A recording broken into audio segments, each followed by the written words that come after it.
Hi, welcome to episode 51 of the American Tributaries podcast, where to break out of the bubbles we've all been living in, we're using modern technology to explore the various currents of people in our great country, kind of like a 21st century Lewis and Clark journey. I'm your host, Michael Whitten, here in Brooklyn, New York, and thank you for joining me in this exploration of America.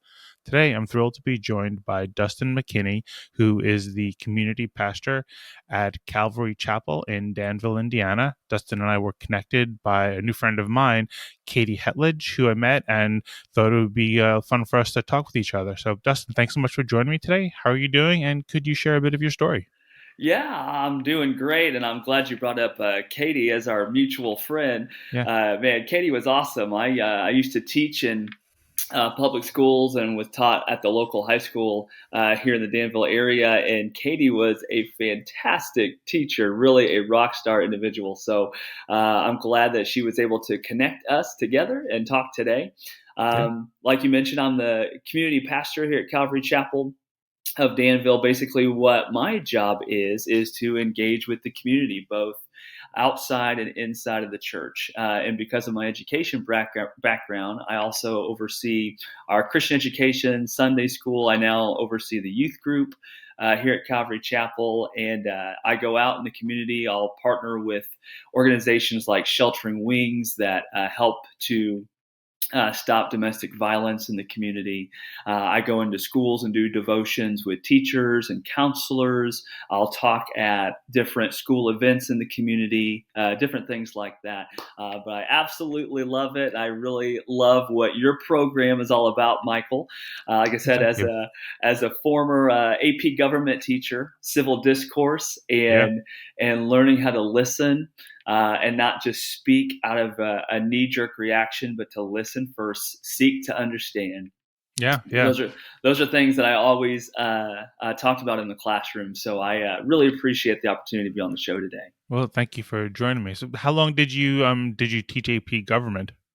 Let's see, I taught AP government right out of the gate. I used to live in Auburn, Indiana, just a little Hmm. bit north. I taught at a Christian school, and I taught AP US History, AP Government, AP Economics, and then I became principal at that school, the junior high and high school principal.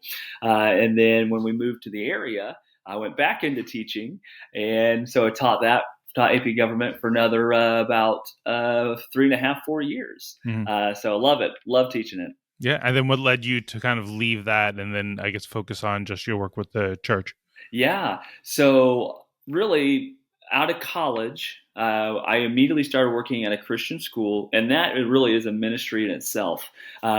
Jesus is the core of my life, and in a Christian school we were at, Jesus was the core of everything that we did. And so that in many ways was ministry. And when I came to the Danville area, I got the job at the public school, but I've always had my heart pulling towards ministry and was attending Calvary Chapel here as a member and started talking with the pastor. Really, we had a conversation about 2 years about what this role might look like and if, I had felt God's call in my life into full-time ministry.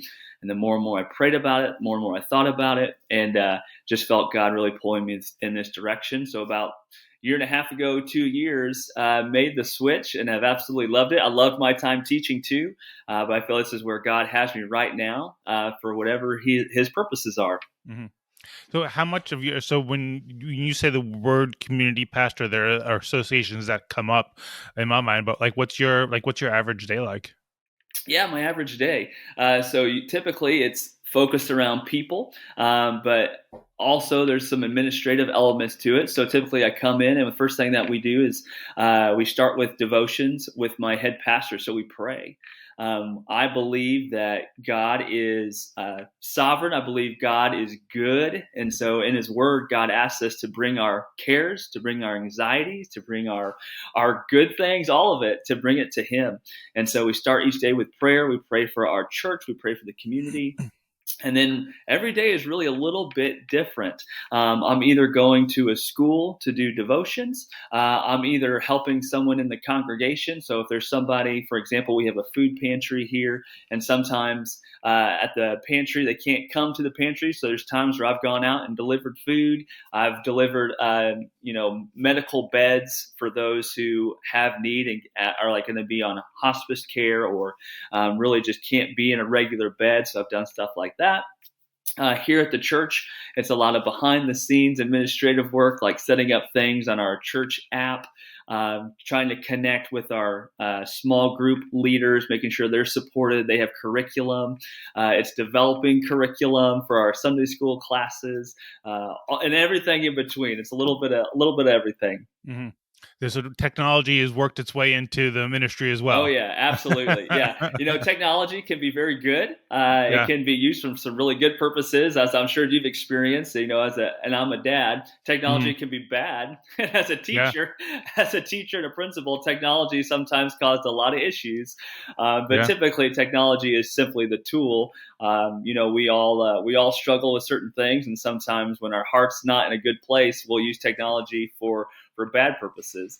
But it can also be used for a lot of good. Yeah. I mean, do you find, like, I guess, has it helped in, like, has it been a benefit?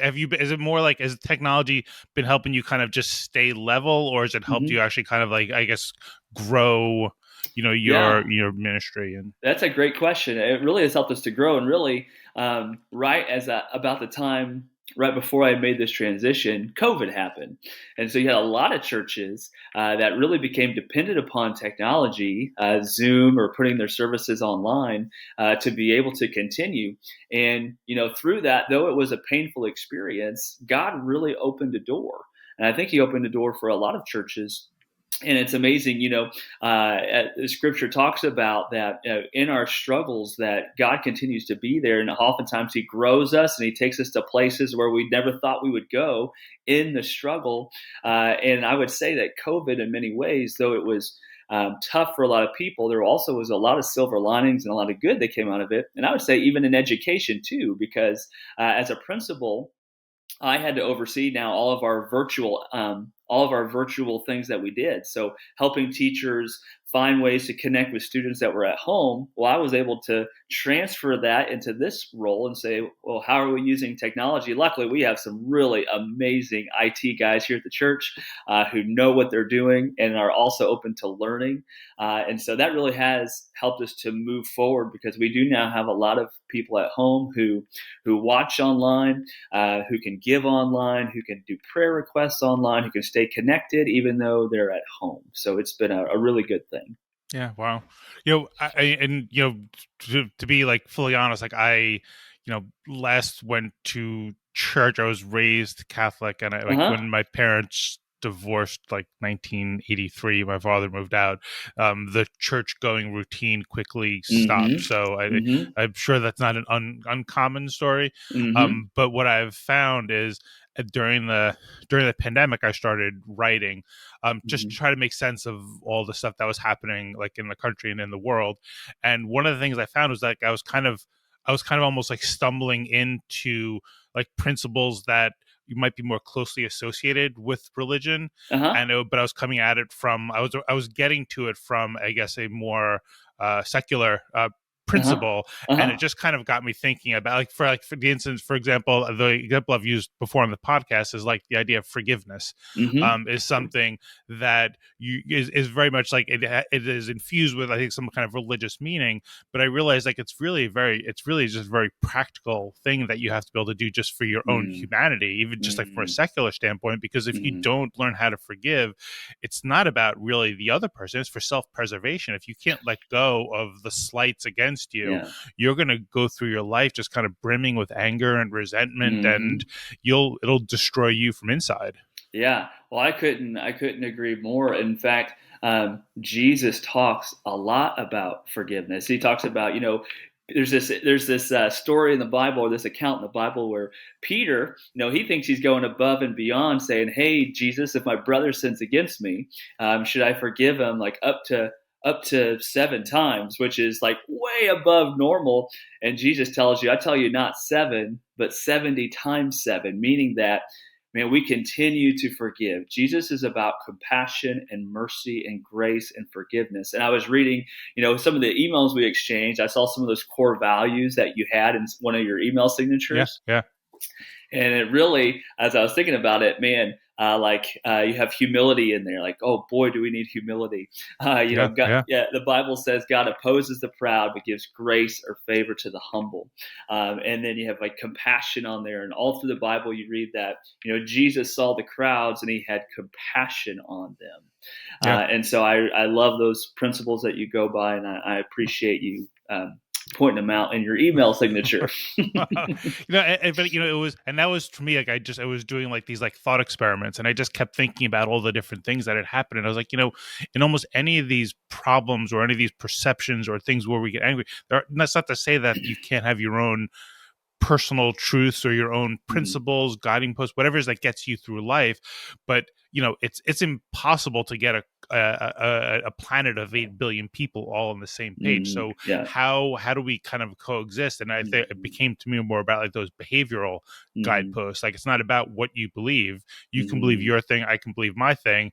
As long as we just kind of agree to how we can coexist, then we can kind of learn from each other and build from each other. And there's strength in getting support and openness from other people, and even if they never agree with you. So right, I don't know. You're right. And if we shut down the conversation just because we don't agree on something or we don't believe the same things, right. Well, neither side makes really any progress. Because for me, right, as a pastor, as a Christian perspective, I'm going to be interacting with a lot of people who don't believe as I believe. And if I automatically shut down the conversation, well, I'm not even doing my job of telling people how good Jesus has been in my life. Yeah. So I appreciate that open dialogue, that civic dialogue and communication. Yeah. And the other thing is, like, when I think about, like, I used to be in the wine world and selling wine. And one of the things that I appreciated was there was one winery I visited in Piedmont where like the winery actually had wines in their tasting room from wineries all over the world except for theirs. And I was like, what, like, that's really interesting. who would I rather associate with? The winery that has that tasting room just filled with their own stuff, right? Or that winery who has their own wine but is so curious about the world and so appreciative of the world that they are comfortable celebrating all the others. So to me, I think that it's about that. Like, I don't want the dogmatist who says, like, only what I say is right. I want the person who might say, what I say is right, but I'm open to learning from others. I appreciate the merits of others. And I think that, it is a little subtle, and it's also not very subtle, that change in perspective. Absolutely. So, and the thing that I've also found as I think about like religion is, one of the things that's start hitting me about what's like what the problems in society, and people will talk about like the widening like income gap. And to me, like, when I think about it, and as I struggle with like, wait, what can you do? What's the root of that problem? To me, it's partly like the valuation of people and of societies becomes so weighted towards just that a dollar figure. And to me, like, it's like, well, what else do we need to look at? And I don't know that I'm religious, but it seems that what you're doing is kind of infusing people with value outside of that monetary dynamic. Right. Yeah. I mean, if you read the Bible, Jesus was a stronghold buster. Jesus will talk to people that even religion had put a certain dictation on. This is who you are. This is who you will always be. So, for example, there's an account in the Bible where Jesus has this dialogue with a Samaritan woman at a well. Well, the Jews and the Samaritans, they did not get along. That was a cultural stronghold that the Jews would see these people as so low, especially even that gender, a female Samaritan, that they wouldn't even pass through Samaria because they didn't want to even talk with anybody. And Jesus goes right up to this woman and has this conversation of grace, of hope, of humility. And so Jesus values every single person. And so I try to model my life like that, and to value everyone regardless of what they look like, where they come from, what their story is. I view that person as someone that God has created, loves, and values. And so I try to do the same thing the best that I can. I struggle. I'm definitely far from perfect. Right. I do a lot of things that don't honor God at times in my life, but I'm so thankful that, I mean, even me, God has chosen to love and value me despite all the mistakes that I've made in my life. And so I think we need to do our best to value every single person, regardless of where they come from, what they look like, how much money they make, or anything like that. Yeah. Were you raised with this level of like kind of like religious belief, or is there something that kind of developed? Yeah, so I have incredible parents, also not perfect, Hmm. but incredible parents who instilled in me their faith. But they did a great job of not shoving it down my throat, Hmm. but really helped me to say, "Hey, here's where we've come from. Here's our story." And if I wanted to go to church, they would take me to church, and they made sure that I had people around me who loved me and valued me. And so I would say in junior high and high school, though, it became secondary. It wasn't anything that was extremely important. But God used people in my life to kind of draw me back, and to get me back into a relationship with Him. And that's the hard part, I think, for people outside of the church. Because of years and years, the church is an organization made of people who are imperfect. And we put, just like the Pharisees did in the Bible, we put sometimes these religious bounds on people, where Jesus just wants this relationship. He wants to develop us together. But yes, to answer your question, I grew up in a Christian home, but over time, through failures and having to deal with consequences from failures, slowly God drew me back to Himself, to a point where I'm like, I'm all in. That, have this seems like a silly question, but like of the books that I've read, I have never read the Bible just as a book. Have Uh-huh. you ever read it from like cover to cover? How long does that take for you to do that? Yeah. It's a long book. Yeah, it is a long book, and it's 66 books. So it's 66 books all into one book. You have Mhm. lots of different authors, which is incredible. I majored in history. I am a geek in many ways, and so I wish I could have taken the Bible just on faith. I wish I was that guy who said he could do that, but I was very skeptic. Mhm. So I had to do my history about the Bible, and the trustworthiness of the Bible. How can I guarantee what was written was actually what was originally written? And like those who don't necessarily believe in the Bible, they will refute the Bible. A lot of historians do not, because historians, as far as that it's the original, not saying that they believe in it, but what the original authors wrote is still what we have today. Because if you throw out the Bible, you have to throw out almost every single historical book from that time, because the Bible has we're talking thousands upon thousands of more manuscripts and evidence to point to its authenticity.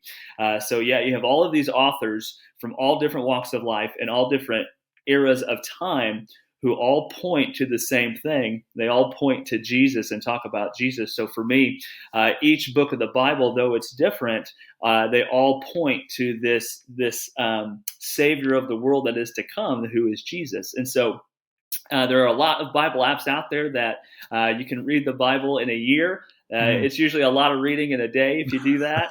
I would say probably a year and a half, 2 years, if you're really trying to study it and understand it, is a good place to put your window. Yeah, I've tried to dabble in like the more academic books, and it's definitely a slower go. And I remember when I was younger, just like reading something like Shakespeare was Mm. hard, and I hated I just hated leaving, Shakespeare. like reading a text that's a couple thousand years old, which would be even more daunting. But Yeah, I understand. that idea of humility is probably one of the most important things that is might be lacking, like, and I think it just in general society, is that idea of, I guess, maybe subjugating yourself to Hmm. something beyond like Hmm. what's in front of us.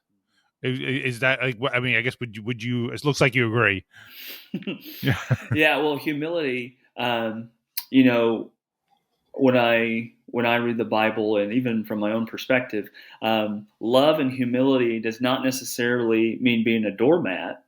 But humility is to come before you saying, I don't have all the answers.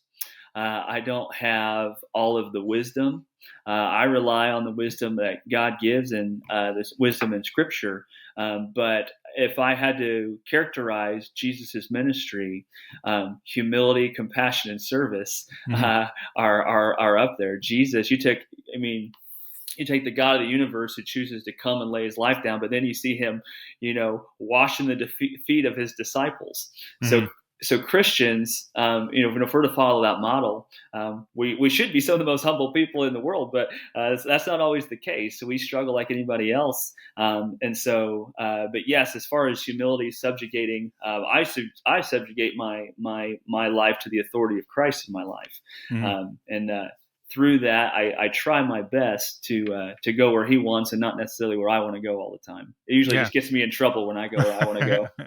Well, it's interesting, because the one, when I was thinking about those four values, the curiosity, respect, compassion, humility.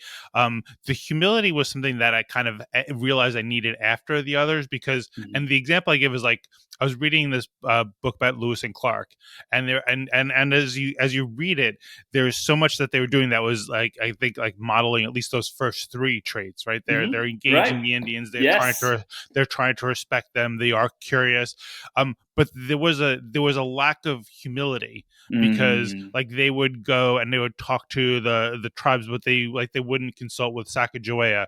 The way they presented themselves is they're out there on behalf of their father back east, George Washington or Thomas Jefferson or whatever. And as we're talking about religiosity, there's a certain amount of almost lack of humility, I guess, if you say, if you're gonna if you're evangelizing on behalf of something too much. So it's an interesting thing to have something that you believe in, that you want to talk to people about, but that if you're humble, does that dynamic kind of come into play, where it's you believe in what you're doing, but you have to be humble? How does that balance out for you in your ministry? Yeah. Well, so I think for example, I believe that Jesus is exactly who he says he is. And because of that, I want people to know there is great hope. And so the hope with the struggles that you have in life, the hope of man, what happens after I die? I don't even know that question. Well, I've never died, so I don't know that question. I don't know the answer to that question either, but I believe what Scripture tells me. And so because of that, I have this great hope, and I want others to know this great hope. So I don't think there's any press against humility to go out and say, hey, I have this great hope. I want to share this great hope. I think where that struggles when someone, disagrees with me, and I start, Bible thumping them, and I start saying, damning people to hell or something like that. My job is to sow the seed, is to say, here's the hope I have. I will pray that, you get a chance to discover this for yourself. But I'm going to continue to love you. I'm going to continue to preach I'm going to continue to tell you about Jesus. If you have questions, I'll absolutely answer them. But I'm not going to sit here and force you to listen to me, because Jesus, even Jesus, if you read the Bible, he says, he goes, I stand at the door and knock. If you open the door, I will come in and I'll dine with you. But he doesn't force himself on anybody. He doesn't pound on the door. He doesn't go into their social media posts and rant at them or shame them. Right, exactly. Jesus didn't do that. The only time Jesus got aggressive, the only time that Jesus spoke sternly, was to the religious leaders who should have been modeling his character, who were very prideful and were leading people astray. That's really the only people that Jesus spoke sternly to. Everybody else, he was very gentle. He was compassionate. But for those who knew better, had put themselves in a position to serve, and instead of serving, they're having everyone serve them and their own greed and their own issues, and did so knowingly. That's really the only people that Jesus rebuked, and told them that they needed to repent immediately, right now. Well, it's interesting you say that, what you're talking about, because to me, the thing that I've kind of tried to settle on is, and I think our our society is being confronted with like just unfathomable new levels of connection. And Mm-hmm. you and I would never be talking 20 years ago, because we wouldn't have the means to, right? Right, exactly. So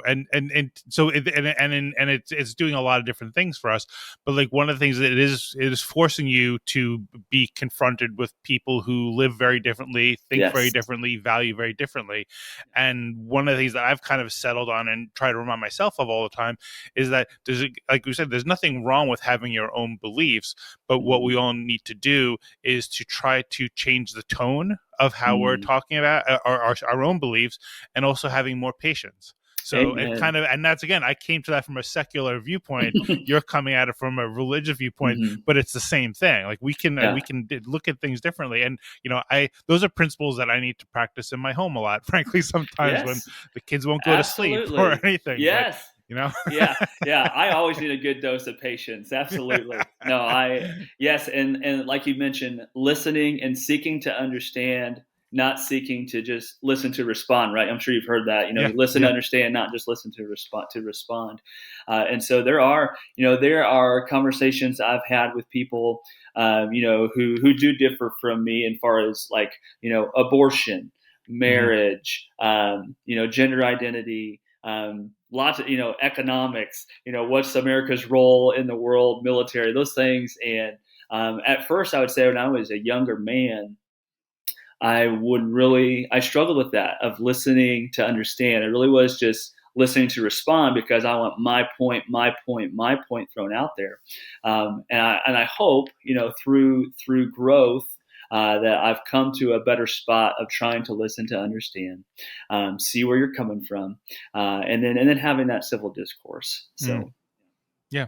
So, I've never been to Indiana. In fact, yeah, or anywhere around that. I was in it's a happening Chicago and place. Milwaukee. So, what can you tell me about Indiana? And I say this to say, I think one of the other things that we have to be more comfortable with is, like, being able to kind of stumble into conversations uncomfortably, because Yeah, I don't know enough to even ask informed questions. So I sure. apologize for having the ignorance to just say, "Can you tell me about Indiana?" But Yeah. I got to start somewhere. So. Yeah, no, I love it. Well, and I've only been to New York. I've been to New York twice, but both were short stints, and I was there as a tourist. So, Okay.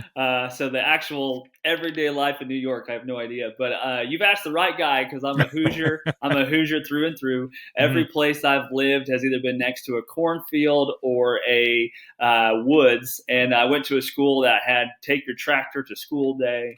Oh, wow. Like, so I'm a Hoosier through and through. So Indiana, I love Indiana. The big thing in Indiana typically is basketball, because you have the small schools in Indiana, Hoosiers, that even though I'm a Purdue fan, who in Indiana, Purdue, if you're in Indiana, those things do not mix. But Are both schools about the same size, or like, yeah, what's is it a regional division, or is it just whoever's more smart roots for Purdue apparently, and less smart? That's right. Yeah, no, it really, I would say Indiana is very split, because both schools are well accomplished in academics. Both schools are well accomplished in sports, and especially basketball, which is, like I said, the Hoosier sport is basketball. And so it's always flopped. Indiana, unfortunately, has a lot more national titles. The last 20 years, Purdue has really been the upper dog. They've beaten Indiana. So like this year, Purdue's really good. They're going to be ranked number 1 in the tournament coming up in their division. But we lost to Indiana twice, even though we've won more games than Indiana, because of that rivalry. Indiana just plays us very well. So basketball is really big in Indiana. I'm a Colts fan. The Indianapolis Colts hasn't been great for us the last couple of years, but you had a nice little run there. Yeah, I had the glory days of Peyton Manning. That was nice. Yeah. And so I would say Indiana is really a good mixture of a lot of different folks. You do have a lot of farmers, a lot of small town folks, and then you got some of the bigger cities like Indianapolis, Fort Wayne, Gary, where life is very different from out in the country. But I've been born and raised here. I've been blessed with some amazing parents who really taught me good core values. And I've had some interesting jobs in Indiana. I've done some landscaping. I've worked for an amazing guy who taught me the value of hard work. And we did a lot of cemeteries. So we would weed eat around all those headstones. Oh, wow. I've never seen a guy move so fast with a weed eater in his hand. Seen a lot of snakes. I hate snakes. Out in the cemeteries, and I've worked in a cheese factory. I used to joke with the kids about my cheese factory job when I was teaching. Letting them know that if they have cheese in the refrigerator, they can thank me because I cubed it, I shredded it, I barred it, any kind of cheese, I could do. So it's been Indiana's lots of different people, good people, but I've loved it here. And did you work on a farm or yourself? So my best friend growing up, he lived on a farm. So even though I didn't work on one, I was on one all the time. Up until my family moved away. We moved to the Crawfordsville area here in Indiana. So I've got to experience farm life. We have a lot of people in our congregation who are farmers, and so they're helpful people. The church needs something. If we need a tractor, they'll bring their tractor over and we'll get the job done. So I'm so thankful for farmers. Yeah. So when your school had that Take Your Tractor to Farmer Day, you didn't have a tractor to bring. No, I was one of the poor souls who did not have a tractor to bring to school. And what are the so it's cornfields is mostly corn? Yep, mostly. You will not drive very far without driving along a cornfield. So corn is very big in Indiana, and then you'll have the rotation of soybeans typically. So you see a lot of beans here and there, but corn is the big thing. Wow. And well, I get so, and then this like your basketball, corn. Yeah. What happened? What are the things like in the cities? Like what's Indianapolis known for? Yeah, Indianapolis. It's really. It's a fun place to be. You got Monument Circle. You got the Lucas Oil where the Colts play, and then what used to be I can't remember the Gamebridge Fieldhouse. I think now where the Pacers play. It's been renamed like 50 different times. So, but Indianapolis has a lot of good food places. Elmo's Steakhouse is fantastic. I'd say good food, and what I hear over and over again is just the ease of getting around Indianapolis. So, you go in a lot of big cities, a lot of traffic. It's tough to get through, but over and over, people who visit, they think Indianapolis, as when they designed the city, did a great job with the streets, getting people in and out of the city relatively easily, especially for Colts games and things like that. People get in and out and without having to kill each other. So that's a good thing. And when were you in New York City? I was in New York City both when I was in high school. Okay. One, I went I was in show choir in high school, so I always have to tell people I was also quarterback of the football team. Okay. To balance out, if anyone looks down on me for being on show choir, but I love show choir. Yeah. I used to sing and dance, so we went on a trip. And that was more of the touristy side of things. We saw, the Statue of Liberty, all that good stuff. And then I came on a mission trip with a group that I was with. And so we went into the part of New York that probably most people who knew in New York might not want to go to. We tried to help those in poverty. Did like food kitchens, soup kitchens, did cleanups in parks and different things like that, prayed for people, tried to learn from their perspective, like you mentioned, not going in there just talking at people, but also learning like what's the struggle, what are some things you're going through, how can we pray for you, some of those things. So I saw really kind of both sides of New York City. I saw the tourist side, and then I saw the side of those who really struggle. Yeah. Yeah, one of the things, but to go back to that idea of humility, is trying to understand that there's so much more to almost anything, because I've been on the side, in addition to doing this, and I don't know if we had mentioned it before when we spoke, but I've been trying to get kids from New York City to travel to other parts of the country. Yes, I love this. Yeah. Yes, I love this idea. And the mindset is to really get people to try to understand how people live, not just like go to the tourist spots, but like come away with some kind of understanding of what's there, and also having the ability to realize you still don't know much. So for Yeah. me, like when I think about the people coming into New York, there is like I'm keenly aware of how people who come to New York and have no clue at all as to what it's like. And what you do is like more than like what 95% when you were like helping the other Mm-hmm. communities. But then even that is another side. But then there's still so much more. Like Mm-hmm. Brownstone, Brooklyn, like where I was, like we're very lucky to live in like a nice part of Mm-hmm. Brooklyn, and there's plenty of places like that, and there's plenty of real wealth. There's plenty of like poverty. There's Mm-hmm. really plenty of everything. And I think it's something that even just in my own city, I never will know enough about it because it's always Mm-hmm. changing and it's already Right. so vast. Yeah. And having that humility, I think, kind of hopefully grounds me a little bit in thinking about my perception of other areas, because we're all getting such Mm-hmm. limit, like technologies is connecting us, but it's also kind of like taking the same message and hitting us over the head 1,000 Yeah. times. I mean, you can Right. see crime reports about New York City, but there's a lot more than that. Does Yes. crime happen? Yeah, it's a city of 8 million. Is there poverty? Yes, there is. There's too much, but it's a city of 8 million, and that's Right. going to happen as well. But there's lots and lots of like decent people, and Mm-hmm. we might be pushy, but it's the environment of like rushing to go to a subway or rushing to catch a Mm-hmm. train, and if you miss it, you're going to be waiting for an hour. Right. That'll make anybody, Cranky. we become a little bit more pushy, but it's more about adapting to your environment. Yeah. I think there are changes, but I think that I'm trying to, like, I guess, I don't know if I say evangelize, but just try to keep that conversation going Mm. about understanding that every place is unique and people adapt to the challenges and the benefits of each of the place they live. Yeah. Yeah. Well said. Well said.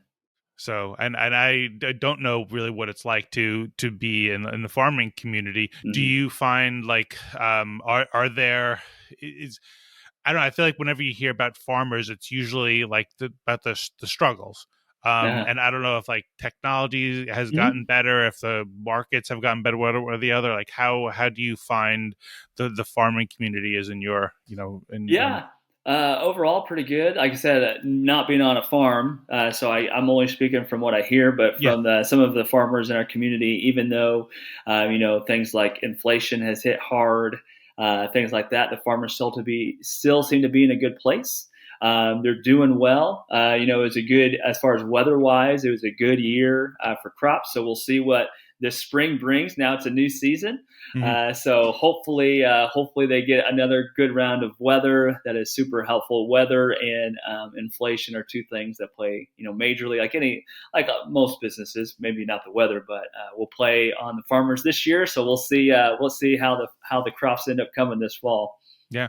Are there, do you, or does your average Indianan, is that the right word to call it? Indiana? Sure, Hoosier. Hoosier. Your, Yeah. your average Hoosier, do you know a lot about corn, or is it just kind of like corn? uh, Corn, yeah. No, Okay. probably ignorance is bliss. In fact, not so much because I was in Indiana, but because I taught history. Mhm. One of the things we talked about in social studies was even in like the Civil War. The South thought that they would have great relations with like other countries, especially France, because of cotton. So they thought the French would come in, but they underestimated corn and things like that and crops in the North, and even more so now, where corn, it goes into so many things, almost too much. Like Mhm. if you pick up a product like a Coke can, there's corn Yeah. in Coke. Yeah. Corn syrup. Yeah. Yeah, and so there's so many things that corn goes into. So we're lucky to have soil and weather here in the Midwest that really is perfect for corn. Mhm. But I would say most people are ignorant to it in Indiana, unless you're a farmer. For me, Mhm. corn is corn, Mhm. but that's about it. Well, that is, so thinking about different mindsets. Like, so in New York, the way that you succeed with a product, I think, is you kind of have to almost like fetishize it a little bit. Uh-huh. So the way, to me, like if you were selling corn in New York, you would want to talk about the farmer. You'd want to have the story, how many generations they've been in Indiana. Yes. You'd want to know what kind of corn this was, and you'd want to trace it back to the Oh, right, like absolutely. Native American tribe. And Yep. you want to have different colors. So you'd want to have like the yellow corn and the white corn and the Yep. multicolored corn and the red corn, and you'd want to have Oh fancy yeah. chefs making them. Yeah. I know farmers who go to that extent, Really? who know their product, who are obsessed with their product to that extent. But I would Yeah. say the typical Hoosier, no, no, we just like the scenery of the Yeah. cornfields. Sure. Is there are I in getting to know South Carolina, I've gotten into grits, which obviously are corn Ah, based. yeah, yeah, yeah. Are there grits in Indiana? No, I would say Really? grits are not a big thing in Indiana. We're not far enough south, I think, to get into the grit thing. But I love Southern. Man, you give me some fried chicken and gravy and mashed potatoes. Oh Mm. man, and then a side of corn. Have my Indiana piece there. Oh man, you're gonna put me in good spirits. You could probably, if you have a request that you need of me, bring me a steak and potatoes slathered in gravy. We'll be good. Is there a quintessential like dish for Indiana? So I would say if you go to like a lot of the fairs and things, the tenderloin, the breaded Mm. tenderloin, tends to be a favorite in Indiana, and of course, corn on the cob. You'll Hmm. find buttered corn on the cob all throughout Hmm. Indiana. I would say those are probably some big food items in the Hoosier state.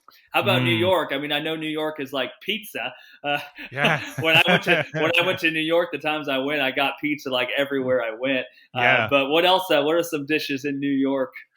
It's I it, like I think some of it depends on like what you're used like as far as like pizza is a practical thing, right? If you're Yeah, running like your average New Yorker, they're running between appointments or something, you grab a slice. grab a Kids slice. from like the age of 2 or 3 when they're having birthday parties, there's always going to be a pizza there. So it's kind of like the universal food that we can all kind of agree on. Right? Because You you know, got a mixture of you got lots of different walks of life yeah, yeah. in the New York State. Yeah, So but everybody will eat pizza. Like there's, the bagels are pretty universal as well. mhm. I mean, like Chinese food and like Italian, like there are things that are just become so like they're staples, so you can Yeah, kind of like crowd please. But the fun thing is, you can also just kind of endlessly explore. yeah, And that's sure, the fun thing, and everything is like you can get there pretty easily. So yeah, it's a constant exploration, which yeah. which we enjoy, and I think one of the things that I try to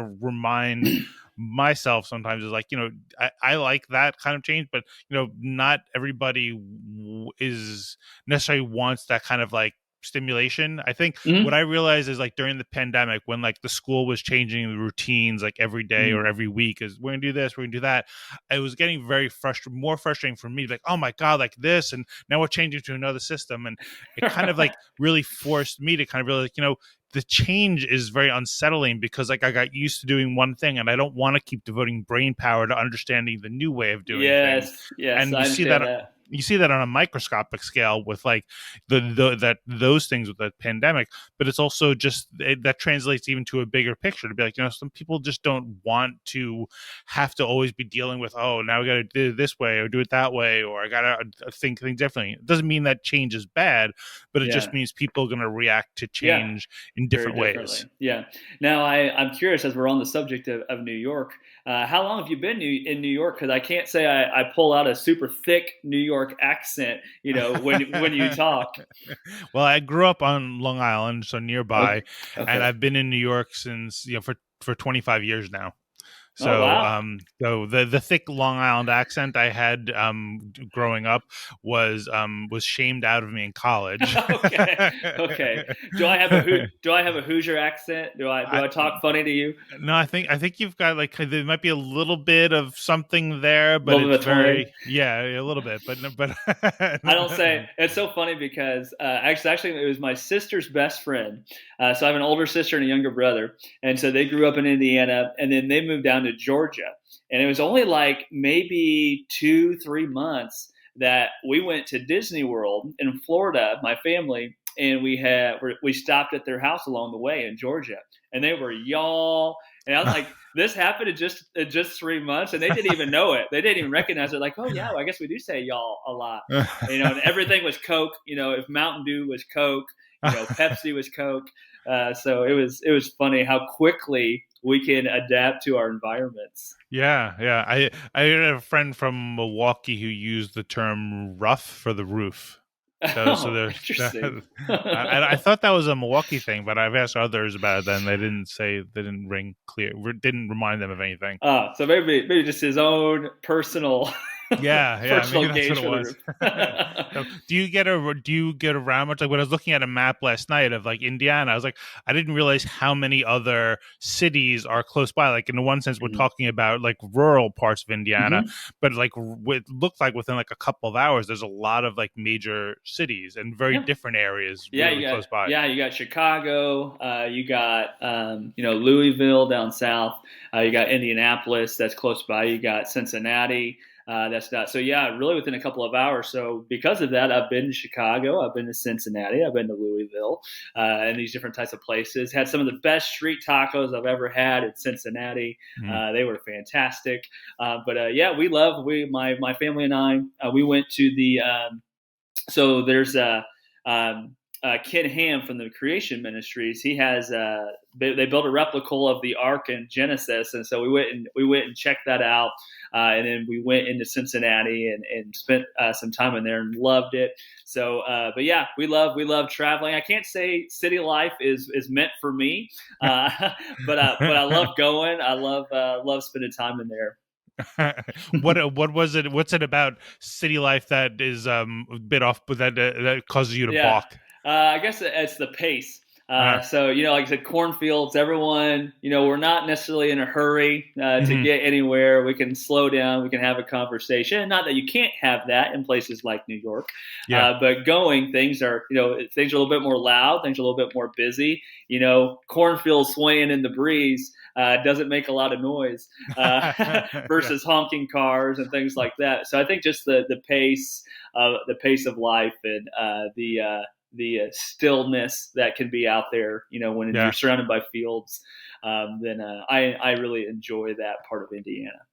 Well, the thing is, like a New Yorker would say, like anybody who's like comes in and visits, is that any of the tourist spots are not the places that your average New Yorker spends a lot of time, and they Mm-hmm. might go. And like one time I think we were down in Times Square, and it was kind of fun to just feel the electricity of people, Mm-hmm. but it's not something where people actually choose. I mean, most New Yeah, Yorkers are looking to sure. see like where can I find more quiet, where can I not? So Mm-hmm. it's Yeah. as much a struggle for New Yorkers to find places where it's quiet. Like Mm. our building has a roof deck, and like you can go up and like look at downtown Manhattan, and it's Yeah. beautiful to just be there and see Oh the man. Statue of Liberty in the distance and the Yeah. airplanes flying over and the lights Mm. of downtown Manhattan kind of lit up. So you find your own Yeah. peace and Oh, solitude where absolutely. you can.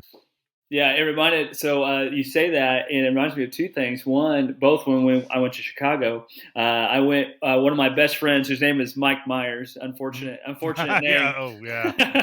Unfortunate name for a kid growing up. Yeah. But he took me to Chicago when we were in high school. His aunt lived in Chicago, but it was you were right. For those who are actually like living there, not the touristy side, it was very calm.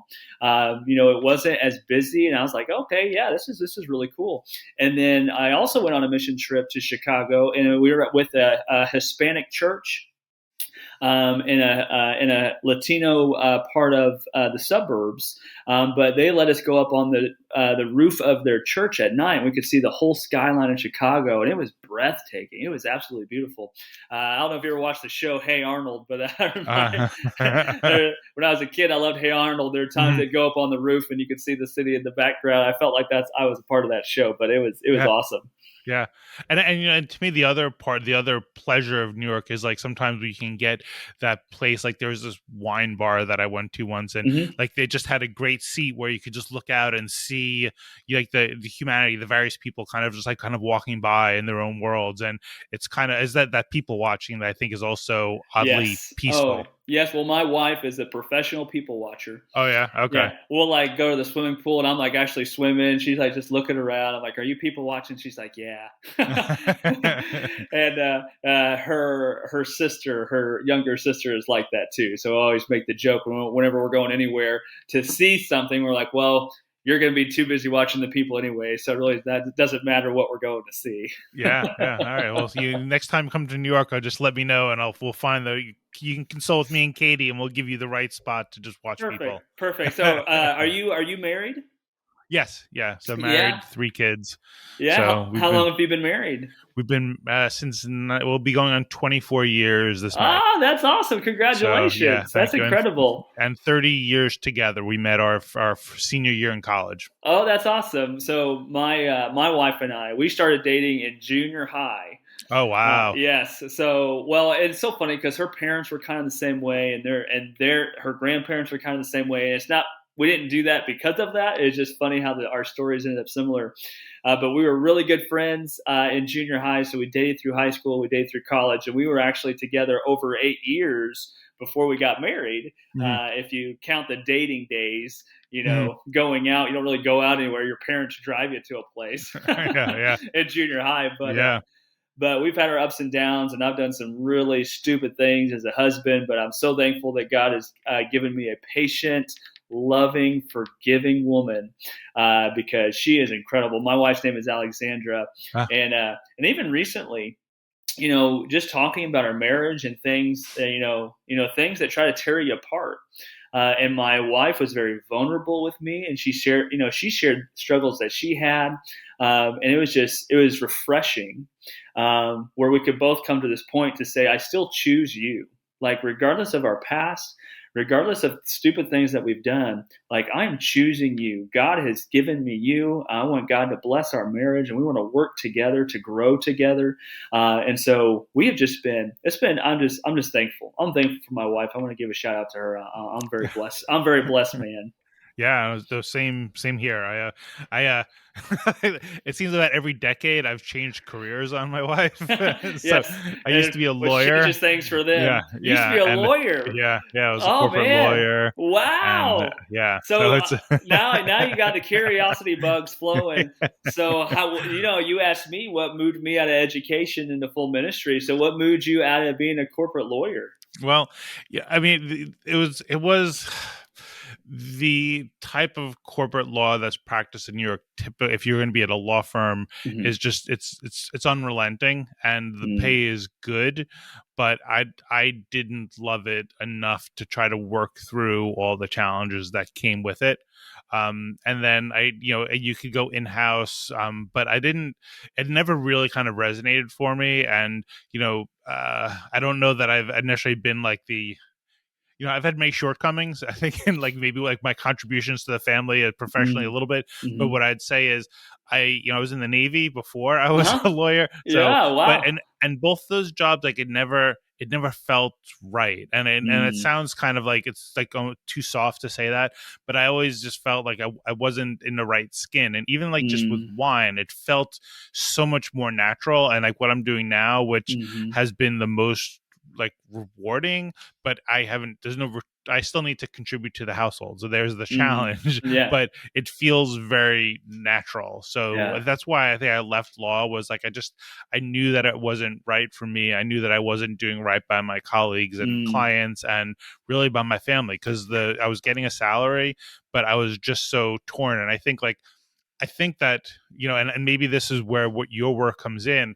but Mm. like my feeling is that a lot of people kind of get so focused on like I need to pad my 401k, I need to pad my 529. Mm-hmm. You get so focused on the money making that Mm-hmm. you lose sight of the other values that matter to like yourself, your family, and your Mm. community. And it's hard because you kind of often feel like you are in this by yourself, so Mm-hmm. you lose the values. And like from what you're saying, and actually I talked to another pastor in one of my early podcasts, and one of the things he had said was like, one of I heard a little bit of one of his sermons, and he was talking about how like, if you don't vest your identity with your profession or with your like Mm-hmm. financial gain, but you vest your identity in God, Mm-hmm. then you'll have less pressure on yourself, because it's not going to be like if you fail at work or if you don't make as much money, it's not going to be crippling to your Mm-hmm. sense of identity, because Right. you've already kind of given that to something Mm-hmm. higher than Mm-hmm. this stuff. And it Mm-hmm. was interesting to kind of see how that kind of religiosity could kind of Mm-hmm. really cure a lot of the the stresses that we put us on, and even just the humility. I mean, you don't have to do that from a religious viewpoint, but Mm-hmm. the having God as like somebody else to look to and to vest your identity Mm-hmm. in was an easy way of kind of helping people reorient their lives. Mm-hmm. Yeah, no, I agree, and again, from a perspective of someone who believes in the Bible, it's funny, you talk about that you're not religious. Oh, maybe it's the Catholic boy that you grew up in. A lot of things that you say, really, Jesus talks a lot about that. Jesus talks about that money is the roots of all kind of evil because he understood that we could get wrapped up in that and neglect the things that were really important. And Jesus asked the question, what profit? For those who are seeking profit, he goes, what profit is it to a man if he gains the whole world and loses his soul? If we go out chasing, the only things that matter are me and the things that I can get. And so, what Christ asks us to do, he asks, what does love look like? Love looks like a man that would lay his life down for his friends, which Jesus did. And it says in the Christian faith, it's elevating the needs of others above our own. And because that's what Jesus did. And so I appreciate that you say things like that and even learning from your own failures, because it wasn't even the money, but there was a time in my life where my job became my number one. And it was at a Christian school. I was the principal. And at the time I was 26. So I was young, really young probably too young to be an administrator, but I got cocky. It's like, I'm 26, I'm already a principal, and so much pride. And then, so because of that, I had to keep it up. I had to be excellent at my job, and I wanted to be excellent, but to a point of that consumed my life, and it hurt my marriage, and it brought consequences where I made choices that did not honor God, it did not honor marriage, and hurt people. I mean, I've made decisions that have hurt families, and it all kind of got to this point. It really was pride about wanting to be so amazing at my job that I neglected all other things, and it was just about me. But I'm so thankful, like you mentioned before, forgiveness. God, the Bible teaches the forgiveness of God, who is constantly patient and is faithful to forgive, Scripture says. And so thankfully, God has worked a lot in my life and has brought me out of that consuming myself and selfishness. I still can't be selfish, but I've come a long way, thankfully. So if you were given the chance to set up, I guess, a church any place else in the country, Mm-hmm. where would you go? Either from a selfish viewpoint or because you want to help. Like where else would you want to live? Yeah, no, that's a great question. So I've been out east quite a bit. So like I said, I've been to New York. I've been, down south to Georgia. I've been many places out east, but I really have not been west. So I would love to go see Colorado. I would love to go see Montana. I would love to go see California. So if God ever led me out that way, I wouldn't fight him very much. If God led me somewhere else, I hope I could say I would still go. I might put up a fight with him a little bit, but I would love to go out west and explore that area and see that. Because again, I taught history, and there's so much American history that I've gotten to see out. I've been to Philadelphia and those places, but haven't seen the history of out west. I would love to go see that. Well, and thinking about understanding the different areas, one of the things that's fascinating with the United States, which is very rare compared to most of the rest of the country, most of the rest of the world, is that there are different places with different depths of history. So like New York has been around for 400 plus years, right? But if you go out to certain places, those places have only been around for 100. Like I had a prior podcast with a friend in Colorado, in fact the last one I did, and he was saying like his great grandparents were homesteaders in Colorado. So like thinking about like the fact that in some places there was a frontier mentality, just a couple generations ago. Yeah, sure. As another factor in trying to understand how different people can think very differently. It's not just a product of environment, but it's a product of the depth of history. Right. Yeah. No, that's an excellent point. That's an excellent point. Yeah. What are so in New York, what are those depths of history that feel like have influenced you and your family? I think I think that to me, it's not the interesting thing with New York is that it's got a lot of depth. But and this was I did a pilot trip to South Carolina a couple of last summer, and it was one of the students that made this observation because there's a lot of history in New York, but New York is a place where you can be a New Yorker the second you get off the plane or when Mm, you get off the train because it's not really it's much more about your attitude, and it's not like the mm, pushy New Yorker attitude, but it's hmm. just kind of like you come here and the Adventurous. you're adventurous where you Hmm. come here and like you want to do something. Like I wrote this Hmm. long essay during the pandemic because during when the early parts of the shutdown, I mean it was dystopian here. It was really Hmm. heart wrenching to Hmm. be in a city that is usually pulsing with people and to Mm. have it literally Yeah. empty. Wow. um Yeah. I didn't think about that. Yeah. yeah, but New York is a kind of place where people come and they're going to work really hard and try to do their best, and nobody might ever pay attention to them. Like there are people who are actors because they love acting, even though they have a full time Mm. job. They're still Hmm. working in community here, and that's I'm certainly that happens in other areas.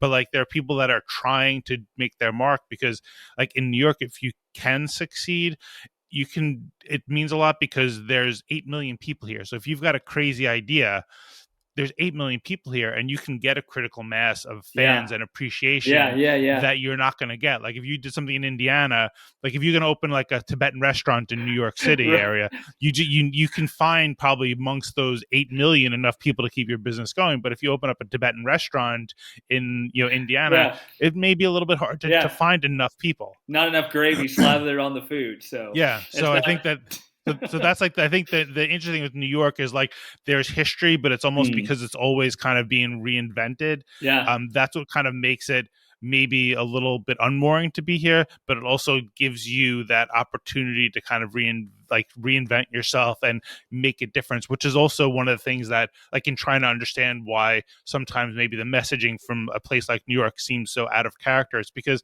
in New York City, if you do what everybody else does, other than opening up a pizza parlor or a bagel place, like you're gonna get lost. You won't necessarily be able to like be noticed or get by. So people are always looking to do something just a little different, or if not very different, and that's why there's a lot of that happens with like businesses, it happens with ideas, it happens with social movement. There's just a lot of different things because people are churning and Mhm. trying to get an edge, and you get the edge here by being different. And sometimes it's superficial differences, but sometimes there are good differences, and that's kind Yeah. of the nature of being a person, human being. Yeah. There's Right. good and bad.